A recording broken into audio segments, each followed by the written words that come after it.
ನಾಡಿನ ಸಮಸ್ತ ಜನತೆಗೆ ಬಸವ ಜಯಂತಿಯ ಶುಭಾಶಯಗಳು. ಶುಭ ಕೋರುವವರು ಜಿಸಿ ಗೋವರ್ಧನ್, ಯುವ ಮುಖಂಡರು, ಅರಸೀಕೆರೆ.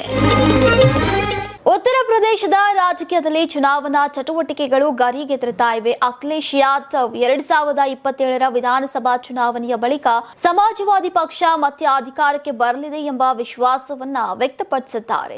ಸುದ್ದಿಗಾರರೊಂದಿಗೆ ಮಾತನಾಡಿದ ಅವರು, ಸಮಾಜವಾದಿ ಪಕ್ಷ ಕಾಂಗ್ರೆಸ್ ಜೊತೆ ಮೈತ್ರಿ ಮಾಡಿಕೊಂಡು ಚುನಾವಣೆಯಲ್ಲಿ ಸ್ಪರ್ಧಿಸುವಂತಹ ಸಾಧ್ಯತೆ ಇದೆ. ಇಂಡಿಯಾ ಮೈತ್ರಿಕೂಟ ಮುಂದುವರಿಯುತ್ತೆ, ಕಾಂಗ್ರೆಸ್ ನಮ್ಮೊಂದಿಗೆ ಇರುತ್ತೆ ಅಂತ ಅವರು ಹೇಳಿದ್ರು.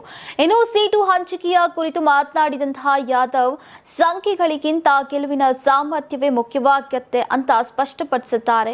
ಇನ್ನು ಎಷ್ಟು ಸ್ಥಾನಗಳು ಎಂಬುದಕ್ಕಿಂತ ಯಾರು ಗೆಲ್ಲಬಲ್ಲರು ಎಂಬುದನ್ನು ಆಧರಿಸಿ ಟಿಕೆಟ್ ಅನ್ನು ನೀಡಲಾಗುತ್ತೆ ಎಂದಿದ್ದಾರೆ.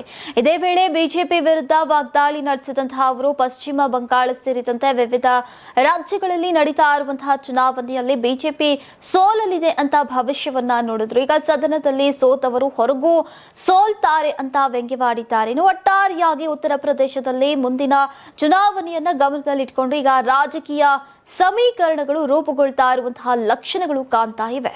ನೀವು ಸಣ್ಣ ಆಗ್ಬೇಕಲ್ವಾ? ಅದು ಒಂದು ಉತ್ತಮ ಆಹಾರದಿಂದ ಸಣ್ಣ ಆಗ್ಬೇಕಲ್ವಾ? ಪ್ರತಿದಿನ ನಮ್ಮ ಜೀನಿ ಸ್ಲಿಮ್ ನ ಯೂಸ್ ಮಾಡಿ ಯಾವುದೇ ಸೈಡ್ ಎಫೆಕ್ಟ್ ಇಲ್ದಂಗೆ ನೀವು ಸಣ್ಣ ಆಗ್ತೀರಾ.